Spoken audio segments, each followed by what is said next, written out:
ये ललित कश्यप जी हैं। अच्छा, सभासद हैं यहाँ के। यहाँ के बाकी लोग आ जाओ।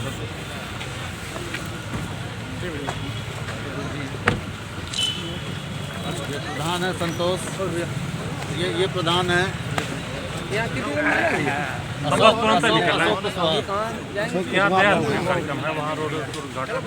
हम ले लें प्रधान है भैया। आप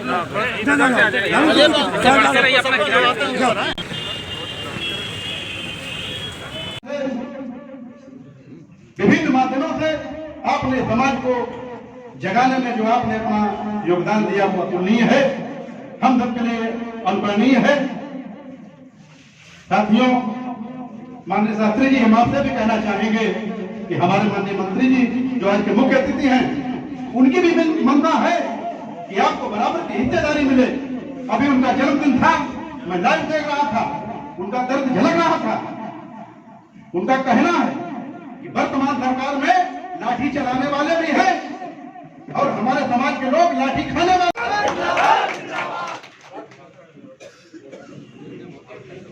और हाथ उठा ताली बजा दो।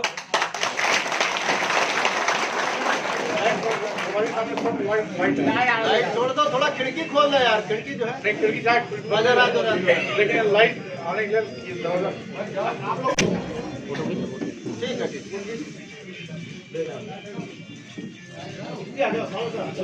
आवाज नहीं जाएगी। सभी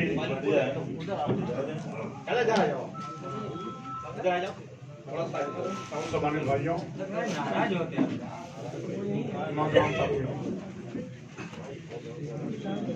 आज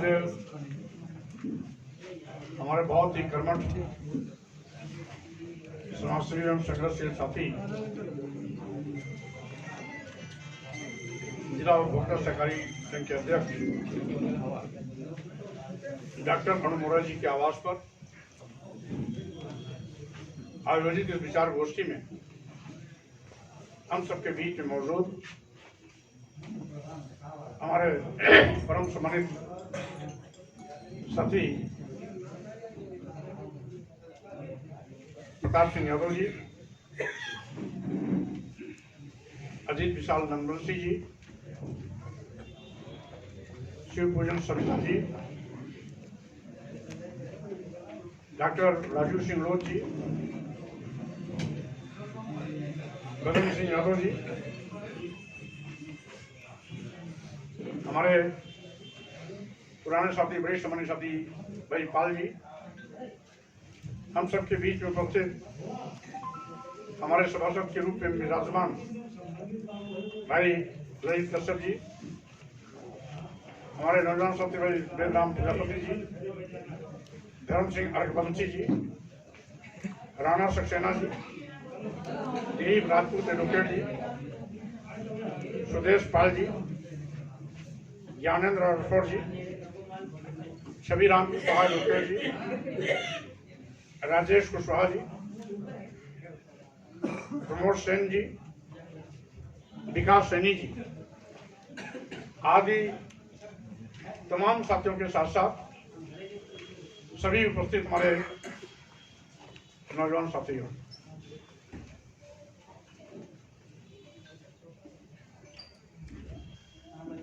मैं आपकी भावनाओं को जानता भी हूं, समझता भी हूं, उसका सम्मान भी करता हूं।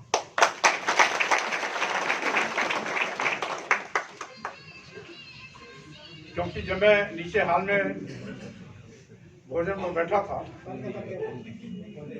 और हाथ धोने के लिए वॉशरूम गया था, तो आपकी पीड़ा और आपकी वेदना जो आप लोग यहाँ से बोल रहे थे, मैं वहां सुन रहा था और इसीलिए वॉशरूम में मैंने आपकी बात सुनने के लिए ज्यादा समय भी लिया।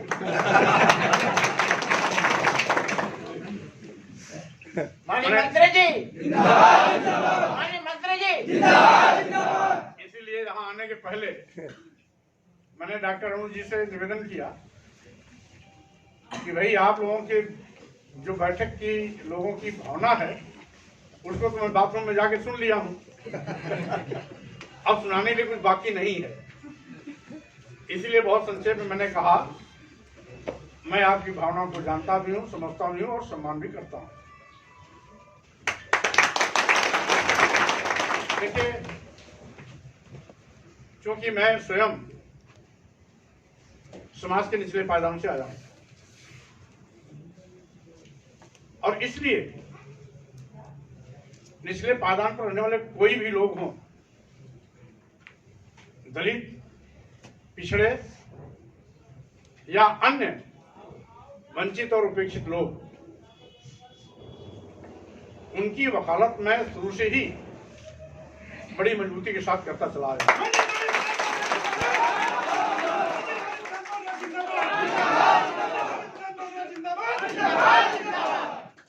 आप ये भी जानते हैं, होश संभाला है, आपके सम्मान और स्वाभिमान की लड़ाई लड़ता चला आया। आप ये भी जानते हैं कि मेरी बहन मायावती से टकराहट भी इसी बात के लिए हुई थी कि उन्होंने दलितों और पिछड़ों के सम्मान का सौदा करना शुरू कर दिया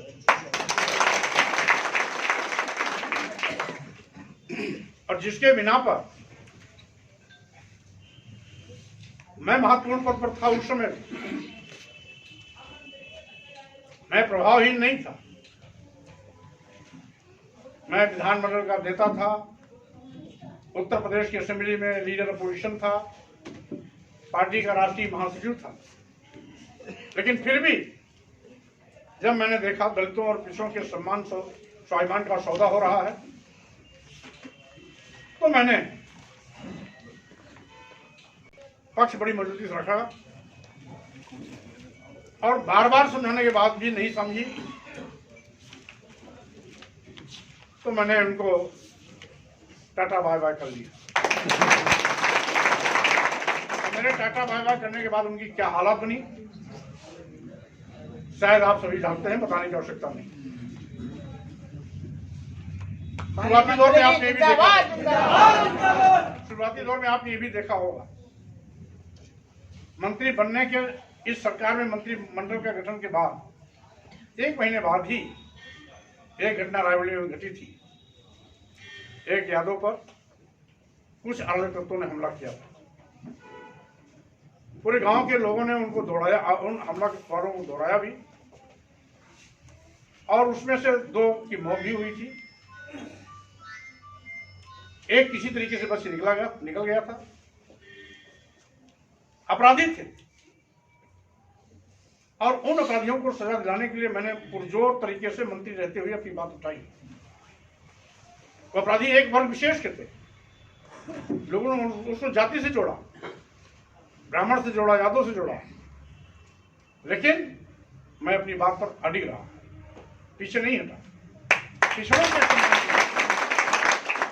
के सम्मान के लिए, पिछड़ों के सम्मान में माननीय मंत्री जी मैदान में, पिछड़ों के सम्मान के लिए, दलितों के सम्मान के लिए मैंने छोड़ना कबूल किया, लेकिन आपके सम्मान स्वाभिमान के साथ अगर किसी ने खिलवाड़ किया तो उसको करारा जवाब दिया।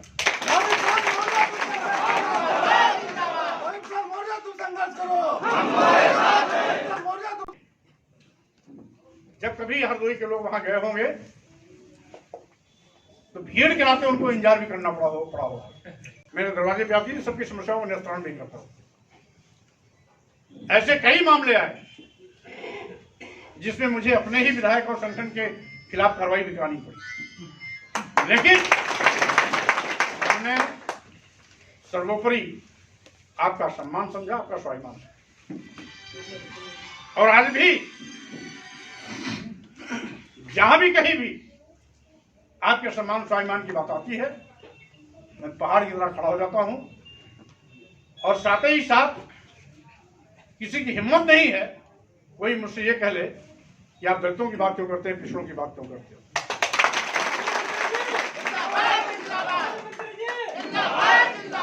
इसलिए आप बिल्कुल निश्चित रहें, समय रहते कहीं की भी कोई समस्या मेरे पास आती है तो मैं अपनी कलम की पूरी ताकत का इस्तेमाल करता हूं।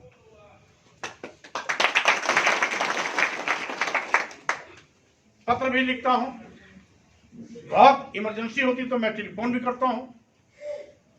और यही कारण है कि कोरोना महामारी में सबके दरवाजे बंद हो गए होंगे,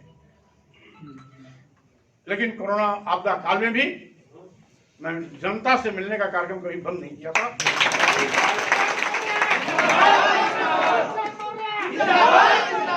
क्योंकि हम जानते हैं हमारे यहाँ आने वालों की संख्या यद्यपि सबकी होती है, लेकिन उसमें लूटा पिटा समाज ज्यादा होता है, जुल्म जाति अत्याचार का शिकार ज्यादा होता है। तमाम लोगों के सार्वजनिक काम भी होते हैं, मैं उसको भी प्राथमिकता देता हूं, लेकिन सेल्फ रिस्पेक्ट हमारी प्रायोरिटी रही है, आज भी है, आगे भी रहेगी। और कोई भी इसके आड़े आएगा तो उसको जवाब देने से स्वयं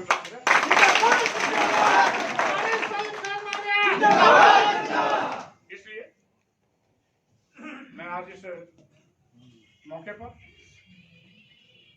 मेरे सम्मान में आप सभी लोग यहाँ इकट्ठे हुए, मैं आप सबको सामूहिक रूप से बहुत बहुत धन्यवाद ज्ञापित करता हूँ।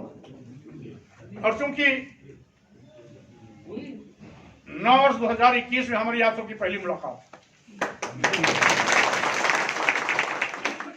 इसलिए 9 वर्ष 2021 की आप सभी लोगों को सामूहिक रूप से बहुत शुभकामनाएं देता हूं, बधाई देता हूं। और इसी बुलंद हौसले के साथ आप आगे बढ़ते रहें। आपका स्नेह प्यार ही मेरी ताकत है, और वो ताकत आवश्यकता पड़ी तो आप लोगों ने लखनऊ के रणवैया मैदान मैदान में दिखाया भी था। इसलिए आप का स्नेह और प्यार हमें कार्य करने की ताकत देता है। मंत्री जी संघर्ष करो, मंत्री जी संघर्ष करो। आज जहां भी सबका साथ, सबका विकास, सबका विश्वास के साथ हम आपके सम्मान की भी बात को आगे बढ़ाने का काम करते रहते हैं।